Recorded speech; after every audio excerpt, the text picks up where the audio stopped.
this is part two of the mk1. Today, I am removing the engine's block. Well, you guys saw in part one of the video, or part one of the series, that I removed the cylinder head, check the condition of the pistons and stuff. But now it's time for me to remove the block. So I'm going to teach you guys how I do it. It's like a backyard style, but it gets the job done. So stay tuned. So the first thing we want to do is try our best to get all the piping, all the wiring, and just try to make some space in the engine bay, so when we eventually dropping the block, we don't hook any wire, we don't damage any of the fuel lines, we don't damage the water pipes, or just jam something and cause unnecessary problems. So I started off by removing the clutch cable out of the way, then I get to taking the radiator out just to give myself more space, because like you can see, the radiator fan is very close to the block. So yeah, I was just moving everything away, making sure that I won't have no drama when I'm trying to drop the block.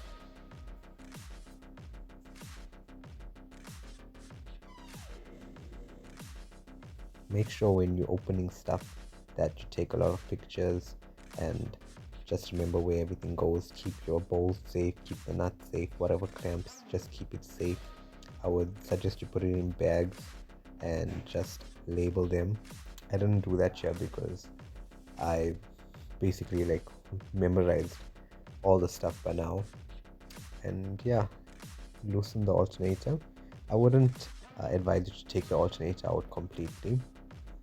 Just loosen it from the bracket, and then you are going to lean the alternator onto the front of the car, close to the grill. Just lean it there.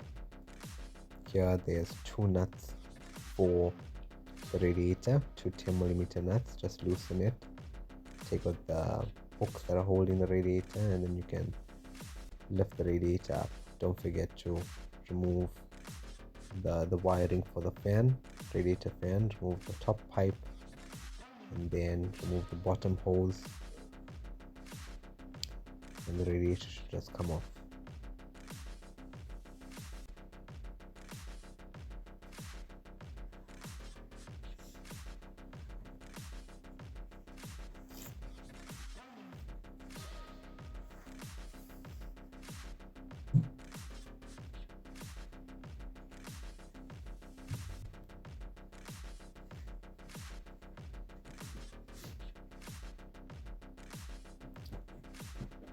Make sure keep the radiator in a safe place, and try not to lean the fins on anything.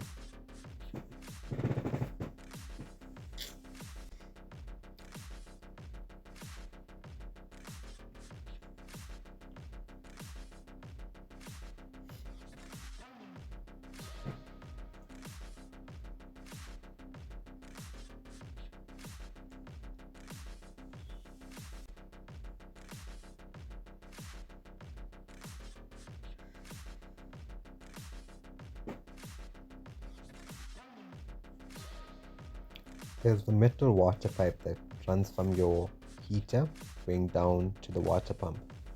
Usually this could be rusty and very brittle, so proceed with caution when trying to remove it.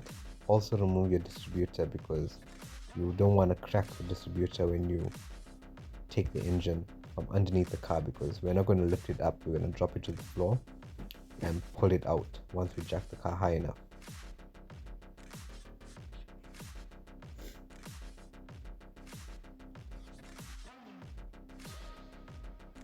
Remember, I told you guys, just place the alternator, don't remove the wiring from it, and just put the bolts back there. So now I have my exhaust manifold hanging in the back.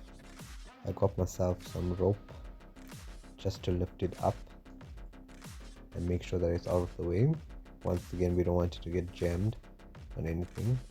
I tied it to the bonnet catch, or the bonnet hinges.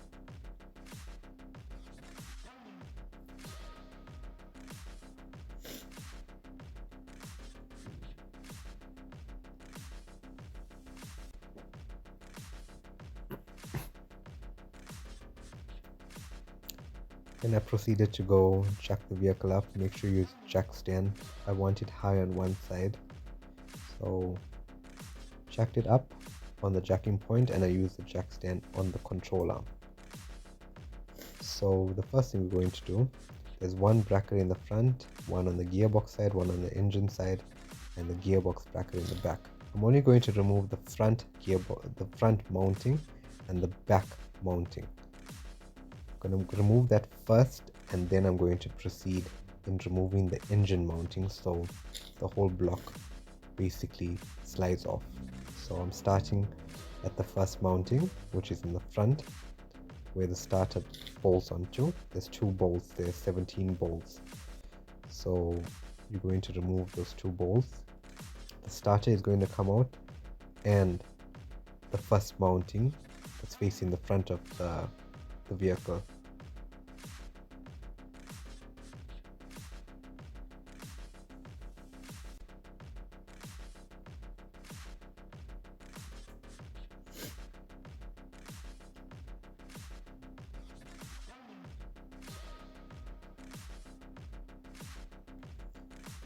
Before you remove the back mounting, the gearbox mounting, make sure that you disconnect the main linkages from the gearbox, because if you have the linkages on and the gearbox sways, you can risk damaging the linkage. So I went underneath the vehicle. I'm going to show you this mounting here. It's going to have 3 bolts, but you're only going to loosen the 2 17mm nuts that's on it. When you loosen the 17mm nuts, the mounting will be loose. So that's the second mounting out.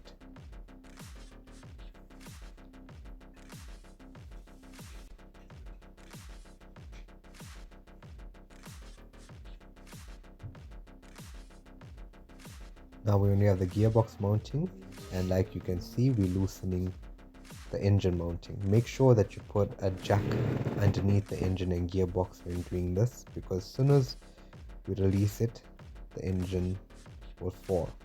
So I held it with a cam belt here because I'm not going to reuse the cam belt. So like you guys can see there, we slowly lowered the block out. Now I'm going to proceed in removing the bell housing bolts. Once I remove all the bolts, the engine should just slide out.